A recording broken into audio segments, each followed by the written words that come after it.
नमस्कार दोस्तों, स्वागत है आपका स्टडी पॉइंट के यूट्यूब चैनल पर। मैं असलम खान स्वागत करता हूं आपका स्टडी पॉइंट के यूट्यूब चैनल पर।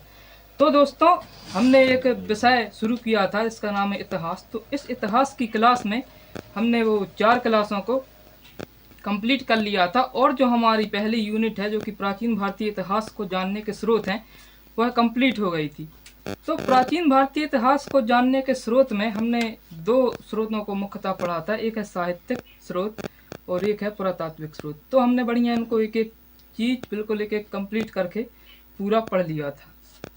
तो दोस्तों, आज की वीडियो में हम इनके क्वेश्चन करेंगे, ठीक है, कि जो भी हमने पढ़े थे उनके अपन क्वेश्चन करेंगे। तो चलिए दोस्तों, ज़्यादा समय को खराब ना करते हुए शुरू करते हैं क्वेश्चन।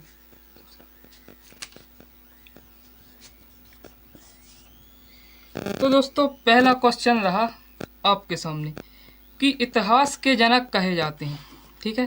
क्वेश्चन क्या है? इतिहास के जनक कहे जाते हैं।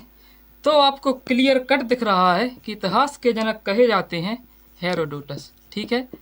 कौन कहे जाते हैं? हेरोडोटस। अब अपन ने ये तो देख लिया कि इतिहास के जनक कहे जाते हैं हेरोडोटस, पर क्यों कहे जाते हैं यह भी एक प्रश्न चिन्ह है। तो भैया, क्यों कहे जाते हैं? तो वह इसलिए कहे जाते हैं क्योंकि इन्होंने सर्वप्रथम इतिहास का क्रमबद्ध तरीके से अध्ययन किया था। क्या किया था दोस्तों?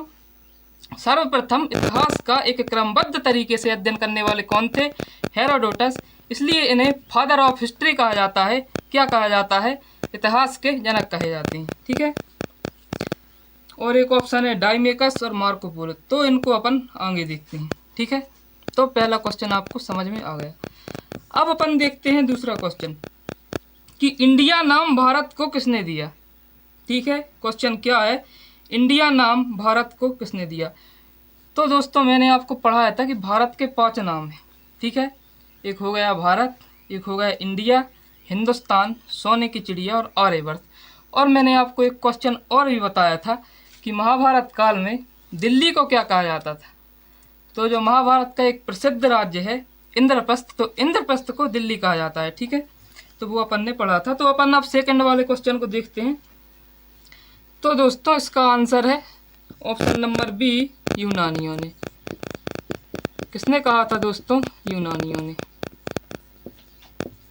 ठीक है। अब यूनानियों को ग्रीक भी कहा जाता है, ये आप जानते हैं, ठीक है। अब आया मुगल इतिहासकारों ने। तो दोस्तों, मुगल इतिहासकारों ने इनको हिंदुस्तान नाम दिया। क्या नाम दिया दोस्तों? हिंदुस्तान। किसने दिया? मुगल इतिहासकारों ने।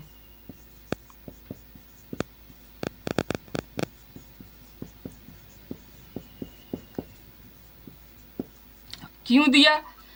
तो अपने भारत में एक नदी बहती थी जिसका नाम है सिंधु। तो जो मुगल थे, अरबी थे, वे सिंधु को हिंदू बोलते थे, इसलिए हिंदू से क्या बन गया? हिंदुस्तान, ठीक है। चलिए अपन देखते हैं तीसरा क्वेश्चन। तो तीसरा क्वेश्चन है कि गायत्री मंत्र का उल्लेख है। इसका मंत्र है दोस्तों, गायत्री मंत्र का उल्लेख है। तो ये आपको क्लियर कट दिख रहा है कि गायत्री मंत्र का उल्लेख है ऋग्वेद में।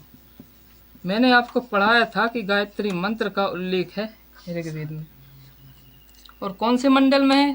तो दोस्तों, तीसरे मंडल में है कि विश्वामित्र द्वारा रचित।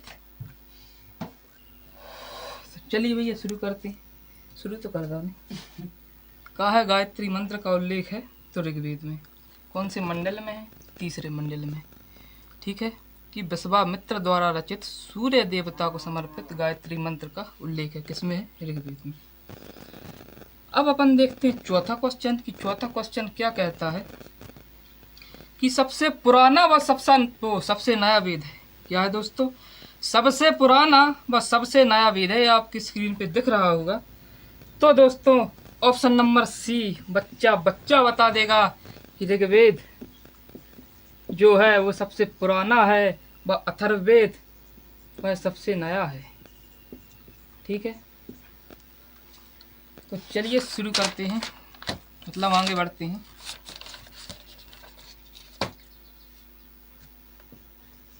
तो अगला क्वेश्चन है अपना कि हस्तलिखित ऋचाओं का उल्लेख है। बात को समझिए आप। क्वेश्चन कहता है कि हस्तलिखित ऋचाओं का उल्लेख है। तो भैया जी, हस्तलिखित ऋचाएं क्या है? तो कुछ हाथ से लिखी हुई रचनाएं रहती हैं। ऋचाओं को क्या कहा जाता है? तो ऋचाओं को रचनाएं भी कहा जाता है, ठीक है। तो हस्तलिखित रचनाओं का उल्लेख है। तो दोस्तों मैंने आपको पढ़ाया था कि हस्तलिखित रचनाओं का उल्लेख है ऋग्वेद में। किसमें है दोस्तों? ऋग्वेद में। ठीक है, चलिए अपन अगला क्वेश्चन देखते हैं। क्वेश्चन नंबर 6 कि ऋग्वेद की ऋचाओं को पढ़ने वाले को क्या कहते हैं? बात को समझिए, ऋग्वेद की ऋचाओं को पढ़ने वाले को क्या कहते हैं? तो बच्चा बता देगा कि ऑप्शन नंबर डी होत्र कहते हैं। क्या कहते हैं दोस्तों? होत्र कहते हैं। अब अपन थोड़ा सा आगे बढ़ते हैं कि सामवेद की ऋचाओं को पढ़ने वाले को क्या कहते हैं? तो सामवेद की ऋचाओं को पढ़ने वाले को कहते हैं उदार। ठीक है, तो चलिए थोड़ा सा और देखते हैं। यजुर्वेद की ऋचाओं को पढ़ने वाले को क्या कहते हैं? तो यजुर्वेद की ऋचाओं को पढ़ने वाले को कहते हैं, यही लिख देता हूँ, अधर्यु। और एक क्वेश्चन और है कि अथर्ववेद की ऋचाओं को पढ़ने वाले को क्या कहते हैं? तो दोस्तों ये क्वेश्चन आपको लूसेंट में बिल्कुल नहीं मिलेगा। तो ये क्वेश्चन मैं आपको बता रहा हूँ कि अथर्ववेद की ऋचाओं को पढ़ने वाले को कहते हैं ब्रह्मा। ठीक है,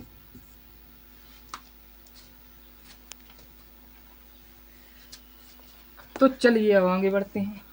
अपन ने खटाखट 5-6 क्वेश्चन देख लिए हैं, अपना 6वां क्वेश्चन हो गया है। तो अपन इसी क्रम को आगे बढ़ते हैं।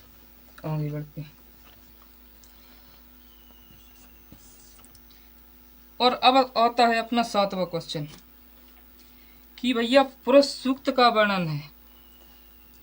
क्या क्वेश्चन? पुरुष सूक्त का वर्णन है। तो ऋग्वेद में पुरुष सूक्त का वर्णन है। ठीक है, तो ऑप्शन नंबर ए अपना हो जाएगा।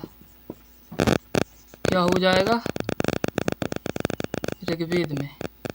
तो यहाँ पर 4 वर्ण प्रचलित थे। क्या है कि कर्म के आधार पर 4 वर्णों में मनुष्य जाति को बांटा गया था। तो वो 4 वर्ण कौन कौन से हैं? तो पहला हो गया ब्राह्मण। ठीक, जो क्या है कि वेदों का पाठ करते थे या ग्रंथों का पाठ करते थे। ठीक है, फिर हो गए क्षत्रिय, ये क्या करते थे? देश की रक्षा करते थे, देश की सीमाओं की रक्षा करते थे। तीसरा हो गया वैश्य, ये क्या करते थे? तो भैया ये व्यापार करते थे।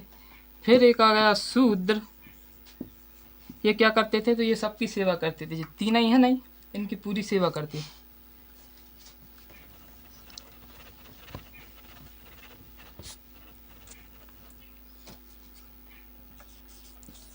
चलिए अब देखते हैं अपन 8वां कि ऋग्वेद में कितने मंडल व सूक्त हैं। ठीक है, तो दोस्तों सबसे पहले मैंने आपको पढ़ा था कि ऋग्वेद में कितने मंडल व कितने सूक्त हैं।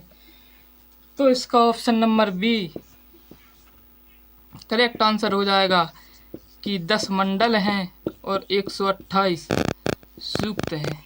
ठीक है, तो दोस्तों सूक्त को श्लोक भी कहा जाता है कि कहीं पर एग्जामिनर आपको घुमा के दे कि किस वेद में 10 मंडल और 128 श्लोक हैं, तो घबराने की बात कोई नहीं है। सूक्त को श्लोक भी कहा जाता है। ठीक है, और एक चीज़ और कि 10,662, ठीक है, 10,662 जो है वह ऋचाएँ हैं। तो इन ऋचाओं को रचनाएं भी कहा जाता है। ठीक है, इन ऋचाओं को रचनाएं भी कहा जाता है। तो चलिए आगे बढ़ते हैं और देखते हैं अपना 9वां क्वेश्चन। तो 9वां क्वेश्चन कहता है कि सोम देवता का उल्लेख है।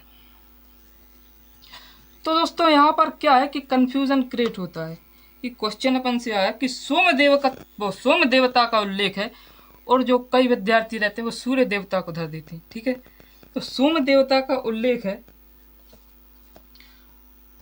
तो सोम देवता का उल्लेख है 9वें मंडल में।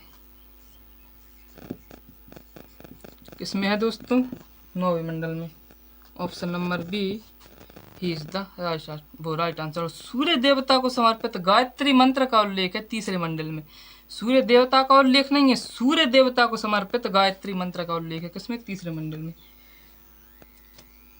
ठीक है, अब आते हैं भैया 8वें मंडल में। तो 8वें मंडल में हस्तलिखित रचनाओं का उल्लेख है। ठीक है, फिर आगे बढ़ते हैं 10वें मंडल में। तो 10वें मंडल में पुरुष सूक्त का वर्णन है कि 4 वर्ण पाए जाते हैं, वो मैंने आपको बता दिया। ठीक है, तो चलिए बढ़ते हैं अपने नेक्स्ट क्वेश्चन पर।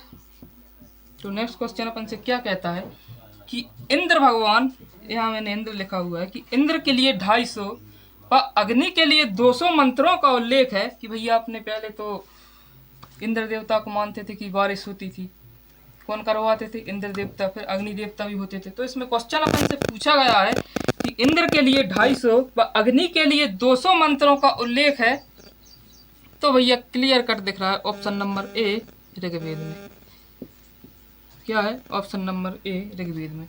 तो दोस्तों यदि आपने हमारी पहले की 4 क्लास की वीडियो नहीं देखी है तो सबसे पहले आप वह देख लीजिए। मैं आपको गारंटी देता हूं कि आप पूरे वेदों का पोस्टमार्टम कर देंगे, एक क्वेश्चन आपका अलग नहीं जाएगा वेद से। ठीक है, तो पहले आप वीडियो को देख लीजिएगा।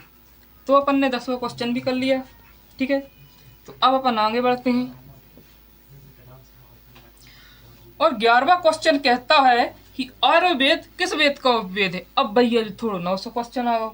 ठीक है, कि आयुर्वेद किस वेद का उपवेद है। तो दोस्तों क्लियर कर दिख रहा है ऑप्शन नंबर ए ऋग्वेद का। तो दोस्तों मैंने आपको बताया था कि वो महर्षि कृष्णदेव पायन वेद व्यास ने वेदों की रचना की। कितने वेदों की रचना की? 4 वेदों की रचना की। तो 4 वेद बताए उन्होंने और उन्हीं 4 वेदों के उपवेद बताए। ठीक है, क्या क्या बताए? ऋग्वेद का बताया आयुर्वेद, ठीक है, यजुर्वेद का धनुर्वेद, सामवेद का गंधर्व वेद और अथर्ववेद का शिल्प वेद। ठीक है, तो उन्होंने 4 वेद बताए और चारों वेदों के उपवेद बताए।